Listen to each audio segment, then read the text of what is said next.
Students, இன்னைக்கு நம்ம என்ன பார்க்க போறோம் அப்படின்னா ரியல் நம்பர்ஸ் சாப்டர் இருக்குல்ல எக்ஸாம்பிள் சம்ஸ் பார்க்க போறோம். சரியா? அதில் என்ன சம்னா proof that root three is irrational அப்படிங்கிற சம் பார்க்கலாம். இப்போ ரூட் த்ரீ இஸ் இர்ராஷனல் அப்படிங்கிறத என்ன மெத்தடில் நம்ம ப்ரூஃப் பண்ணணும் அப்படின்னா கான்ட்ரடிக்ஷன் மெத்தடில் தான் ப்ரூவ் பண்ண போகிறோம். என்ன மெத்தடில் ப்ரூவ் பண்ண போகிறோம்னா ப்ரூஃப் பை கான்ட்ரடிக்ஷன். கான்ட்ரடிக்ஷன் அப்படின்னா என்னது அப்படின்னா நீங்க ஒரு விஷயத்தை அசம்ஷன் பண்ணிட்டு நம்ம பண்ண அசம்ஷன் வந்து ராங் அப்படின்னு சொல்றது தான் கான்ட்ரடிக்ஷன். ஃபார் எக்ஸாம்பிள் இப்போ நான் என்ன பண்றேன்னா லெட் அஸ் அஸ்யூம்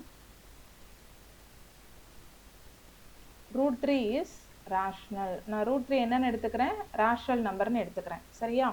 இப்போ ரூட் த்ரீ ரேஷனல் நம்பர்னா அதை நம்ம எப்படி எழுதிக்கலாம், root three is equal to a by b அப்படின்னு எழுதிக்கலாம். இதுக்கு பிறகு நீங்கள் பி பை கியூ போடுறதுனாலும் போட்டுக்கலாம், அதுவும் கரெக்டு தான். உங்கள் புக்கில் வந்து ஏ பை பி ஃபார்மேட்டில் கொடுத்துருக்கனால நானும் அதே மெத்தடில் போட்டிருக்கேன். ஓகேவா? A and b are integers. ஏவும் பியும் என்னவா இருக்கணும், இன்டீஜர்ஸாக தான் இருக்கணும்.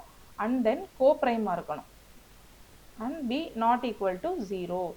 கோப்ரைம் அப்படின்னா என்னது அப்படின்னா ஏவுக்கும் பிக்கும் ஒரு காமன் ஃபேக்டர் இருக்கக்கூடாது. இப்போ ஏங்கிற நம்பர் சப்போஸ் 3ஆல் டிவைட் ஆகுதுன்னா பி 3ஆல் டிவைட் ஆகக்கூடாது. அதாவது ரெண்டு நம்பருக்கும் சேம் ஃபேக்டர்ஸ் இருக்கக்கூடாது. இப்போ எக்ஸாம்பிளுக்கு என்ன பண்ணலாம், இப்போ 4 5 எடுத்துக்கலாமா? இப்போ 4 5 நான் எடுத்துக்கிறேன். 4 5க்கு ஏதாவது காமன் டிவைசர் இருக்கா? கிடையாது. ஏன்னா ரெண்டுமே கான்சிக்யூட்டிவ் நம்பர்ஸ். ஓகே, இப்போ கான்சிக்யூட்டிவ் இல்லாத வேற ஒரு நம்பர் எடுக்கலாம். 4 15 அப்படி எடுத்துக்கலாம்னு வச்சுக்கோங்களேன். இப்போ 4 15க்கு ஏதாவது காமன் டிவைசர் இருக்கா? கிடையாது. ஏன்னா 4 2 டேபிளில் வரும், 5 வந்து 3 ஆர் 5 டேபிளில் வரும். ஸோ இந்த மாதிரி காமன் ஃபேக்டர் இல்லாமல் வர்றதுக்கு பேர் தான் கோப்ரைம். ஓகேவா ஸ்டூடெண்ட்? இப்போ என்ன பண்ண போகிறோம் அப்படின்னா இந்த ரூட்டை வந்து நம்ம கேன்சல் பண்ணணும். ஃபர்ஸ்ட் டினாமினேட்டர்களுக்கு பி, நியூமரேட்டர் கொண்டு வந்துடலாம். B root three is equal to a. இப்போ நம்ம ரூட்டை கேன்சல் பண்ணுறதுக்கு என்ன மெத்தட் யூஸ் பண்ணுவோம், squaring on both side. Square பண்ணாலே நமக்கு என்ன ஆயிடும், ரூட் கேன்சல் ஆகிடும். Okay, b root three the whole square equal to a square. இப்போ இங்கே ஸ்கொயரும் ரூட்டும் கேன்சல் ஆகிடும். அப்போது b square into 3 is equal to a square. நல்லா கவனிங்க. இப்போ ஏ ஸ்கொயர்டுங்கிற நம்பர் என்ன ஆகுது அப்படின்னா 3ஆல் மல்டிபிள் ஆகிற ஒரு நம்பராக இருக்குது. 3ஆல் மல்டிபிள் ஆகிற நம்பர் எப்பயுமே என்ன ஆகும்னா 3ஆல் டிவைடும் ஆகும். ஃபார் எக்ஸாம்பிள் பி வந்து ஒரு 2ன்னு எடுத்துக்கோங்களேன். இப்போ பி ஸ்கொயர்டு வந்து என்னது 4. பி ஸ்கொயர் 4ஆக இருக்கும்போது a square is equal to 3 into 4. அப்போது a square is equal to 12. இப்போ இது 3ஆல் மல்டிபிள் ஆகுது. அப்போ கம்பல்சரி இது என்ன ஆகும், 3ஆல் டிவைடும் ஆகும். இப்போ 12 நம்ம 3ஆல் டிவைட் பண்ண முடியுமா? கண்டிப்பாக முடியும். 1 3 3, 4 3 12.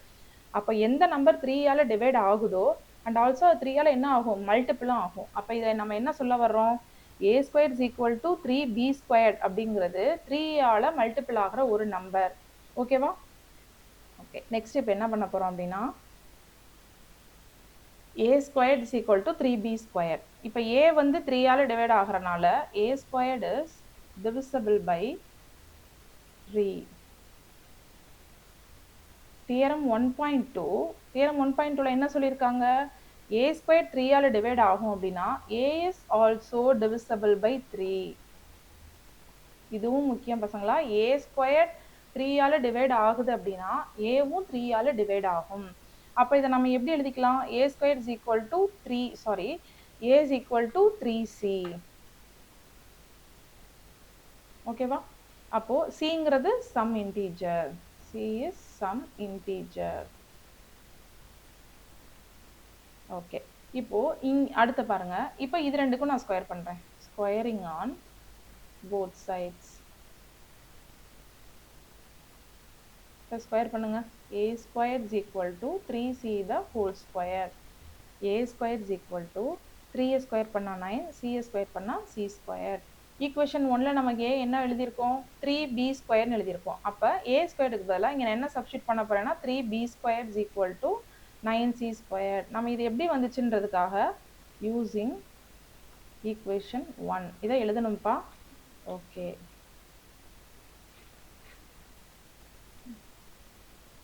b square is equal to 9c square by 3. இப்போ அதை கேன்சல் பண்ணுங்க. 1 3s are 3, 3 3s are 9. அப்போ b square is equal to 3c square. இப்போ பாருங்க, b ஸ்கொயர்டே என்ன ஆகுது, 3ஆல் மல்டிபிள் ஆகிற ஒரு நம்பராக இருக்குது. 3ஆல் மல்டிபிள் ஆச்சுன்னா இது என்ன ஆகும், கம்பல்சரி 3ஆல் டிவைடும் ஆகும். அப்போ நீங்கள் என்ன பண்ணிக்கலாம், b squared is divisible by 3. Theorem 1.2 என்ன கண்டிஷன் இருக்கு? b is also divisible by 3. ஓகேவா? அப்போ ஒரு விஷயம் நமக்கு b ஸ்கொயர் 3 ஆல டிவைட் ஆகுதுன்னா bயும் நமக்கு என்ன ஆகும்? 3 ஆல டிவைட் ஆகும். அப்ப இது எப்படி எழுதிக்கலாம்? b is equal to 3d. d is some integer. இது கண்டிப்பா நம்ம எழுதணும். ஏன்னா dங்கிறது ஒரு இன்டீஜரா தான் இருக்கணும். சரியா? ஓகே. இப்போ அடுத்து என்ன பண்றாங்க? இத ரெண்டு ஈக்குவேஷனையும் பாருங்க. ஃபர்ஸ்ட் ஈக்குவேஷன்ல என்ன கொடுத்திருக்காங்க? a is equal to 3c. a 3c னா aங்கிறது என்ன ஆகுது? 3 ஆல மல்டிபிள் ஆகுது. ஓகே. அதே மாதிரி b என்ன ஆகுது? bயும் 3 ஆல மல்டிபிள் ஆகுது. நாம என்ன கண்டிஷன் சொன்னோம்? a is equal to 3c, b is equal to 3d. ரெண்டுமே நமக்கு என்ன ஆகுது? 3 ஆல மல்டிபிள் ஆகுது. ரெண்டுக்குமே காமன் ஃபேக்டர் என்ன இருக்கு? 3 இருக்கு. ஸோ ரெண்டுக்குமே காமன் ஃபேக்டர் இருக்கக்கூடாதுன்னு தான் நம்ம அசம்ஷன் பண்ணியிருந்தோம். கோப்ரைம்னா என்ன அர்த்தம்? ரெண்டுக்குமே காமன் ஃபேக்டர் இருக்கக்கூடாது. பட் இங்க என்ன இருக்கு? ரெண்டுக்குமே காமன் ஃபேக்டர் இருக்கு. அப்ப கோப்ரைம்ங்கிற அசம்ஷன் வந்து தப்பு. சரியா? அப்ப கம்பல்சரி என்ன கிடையாது, நம்ம பண்ண அசம்ஷன் வந்து ராங். அப்ப நம்ம இங்க எழுதிடணும். ஸோ a and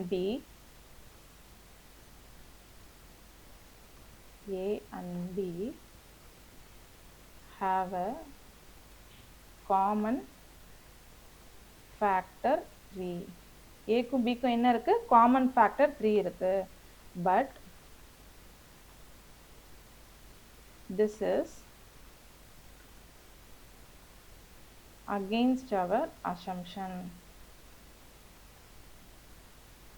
ஓகேவா? நம்மளோட அசம்ஷன் வந்து ராங். ஸோ அப்போ நீங்கள் என்ன எழுதிக்கிங்க? நம்ம அசம்ஷன் ராங்காக இருந்தால் அது என்ன மெத்தடுன்னு சொன்னேன்? there is a contradiction. இதுக்கு தான் அந்த கான்ட்ரடிக்ஷன் மெத்தட்னு போட்டிருப்பாங்க. சரியா? So hence our assumption is wrong, which implies root 3 is irrational. ஓகேவா? புரியுதா? நீங்க கம்பல்சரி எதை எழுதி ஆகணும்?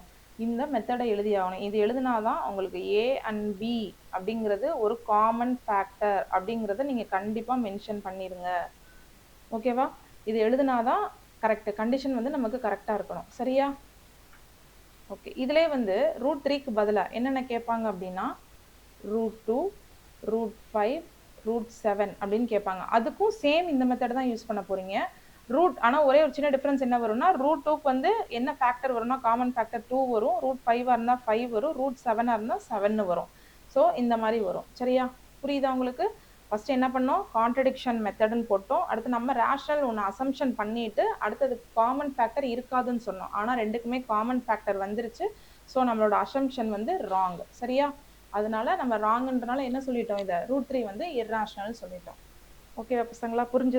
புரிஞ்சுதுன்னா உங்களோட ஃப்ரெண்ட்ஸ்க்கும் ஷேர் பண்ணுங்க, லைக் பண்ணுங்க. Thank you students.